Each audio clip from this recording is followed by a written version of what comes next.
നമസ്കാരം. ഭർത്താവ് മരിച്ചിട്ട് 25 വർഷം, 3 പെൺമക്കൾ, കൂലിപ്പണിയെടുത്തും വീട്ടുജോലി ചെയ്തുമാണ് എല്ലാവരെയും വളർത്തി വലുതാക്കിയത്. അന്നൊക്കെ നഫീസുമ്മ സന്തോഷം എന്തെന്ന് അറിഞ്ഞിട്ടില്ല. ഇപ്പോൾ 3 പെൺമക്കളെയും വിവാഹം കഴിപ്പിച്ച് അയച്ച സ്വസ്ഥയാണ് ഉമ്മ. അടുത്തിടെ മകൾ ജിഫ്നയ്ക്കൊപ്പം കോഴിക്കോട് സ്വദേശിനി നഫീസുമ്മ മണാലിയിൽ ടൂർ പോയി. സന്തോഷം നിറഞ്ഞ യാത്രക്കിടയിൽ ആദ്യമായി മഞ്ഞ് കണ്ട ഉമ്മ മഞ്ഞ് വാരി കളിച്ചു. അതൊരു റീലായി പുറത്തു വന്നു. ഇന്ന് ഞാൻ ഹാപ്പിയാണ്, ഇനിയും യാത്ര ചെയ്യണം. ഒരു 16-കാരി എന്ന തോന്നലാണ്. നിങ്ങളുടെ കയ്യിൽ 10 സെൻറ്റ് ഭൂമിയുണ്ടെങ്കിൽ അതിൽ നിന്നും 2 സെൻറ്റ് വിറ്റിട്ടാണെങ്കിലും നിങ്ങൾ യാത്ര ചെയ്യണം, സന്തോഷിക്കണം. നഫീസുമ്മ ആഹ്ലാദം പങ്കുവെക്കുന്ന വീഡിയോ വൈറലായി. മണിക്കൂറുകൾക്കകം 50 ലക്ഷത്തിൽ മേലെ ആളുകൾ റീൽ കണ്ടു. എന്നാൽ അവിടം കൊണ്ട് തീർന്നില്ല സംഭവം. പിന്നാലെ തെറി അഭിഷേകവും അടക്കം പറച്ചിലും കുറ്റപ്പെടുത്തലും. എല്ലാറ്റിനും മുകളിൽ ആണിയടിച്ചുകൊണ്ട് കാന്തപുരം വിഭാഗം നേതാവും സുന്നി വോയിസിന്റെ എഡിറ്റർ ഇൻചാർജുമായ ഇബ്രാഹിം സക്കാഫി പുഴക്കാട്ടിരി നഫീസുമ്മയെയും അവരുടെ യാത്രയും അധിക്ഷേപിച്ച് രംഗത്തെത്തി. 25 വർഷം മുമ്പ് ഭർത്താവ് മരിച്ച ഒരു വല്യമ്മ ഏതെങ്കിലും മൂലയിലിരുന്ന് സ്വലാത്തും ദിക്റും ചൊല്ലുന്നതിന് പകരം ഏതോ ഒരു അന്യ സ്റ്റേറ്റിലേക്ക് മഞ്ഞിൽ കളിക്കാൻ പോയി. മഞ്ഞ് വാരി ഇങ്ങനെ ഇടുകയാണ് മൂപ്പത്തി എന്നായിരുന്നു വിമർശനം. പ്രസംഗം വൈറലായതിനു പിന്നാലെ കാന്തപുരം വിഭാഗം നേതാവിനെതിരെ രൂക്ഷ വിമർശനമാണ് സോഷ്യൽ മീഡിയയിൽ ഉയരുന്നത്.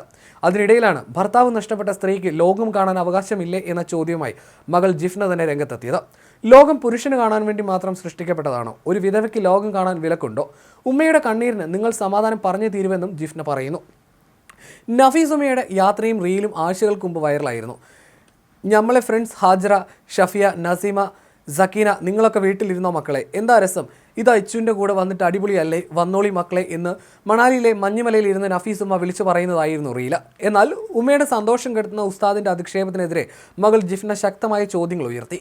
പടച്ചോൻ്റെ സൃഷ്ടികൾ കാണാനായി കഴിഞ്ഞ ഡിസംബർ മാസത്തിൽ ഞാനും എൻ്റെ ഉമ്മയും നടത്തിയ തീർത്തും ആനന്ദകരമായ യാത്രക്കിടയിൽ ആദ്യമായി മഞ്ഞ് കണ്ട ആഹ്ലാദത്തിൽ നിഷ്കളങ്കമായ എൻ്റെ ഉമ്മച്ചി മഞ്ഞിൽ അത്യാഹ്ലാദത്തോടെ സന്തോഷിക്കുകയും അതൊരു റീലായി പുറത്തു വരികയുമായിരുന്നു. അതിനു പിന്നാലെയായി തെറി അഭിഷേകവും അടക്കമറിച്ചിലും തുടങ്ങിയെങ്കിലും ഉമ്മയെ സമാധാനിപ്പിച്ച് പഴയ അവസ്ഥയിലേക്ക് തിരികെ കൊണ്ടുവരാൻ എനിക്കന്ന് കഴിഞ്ഞിരുന്നു. എന്നാൽ അതൊരിക്കലും മതപരമായ രീതിയിലേക്ക് വളച്ചൊടിച്ച് ഗുരുതര പ്രശ്നമായി ചിത്രീകരിക്കപ്പെടുമെന്ന് ഒരിക്കൽ പോലും ചിന്തിച്ചിരുന്നില്ലെന്നും പോസ്റ്റിൽ പറയുന്നു. പ്രമുഖ പണ്ഡിതൻ ആ പ്രഭാഷണത്തിലൂടെ തകർത്തത് ഒരു കുടുംബത്തിൻ്റെ സമാധാനമാണ്.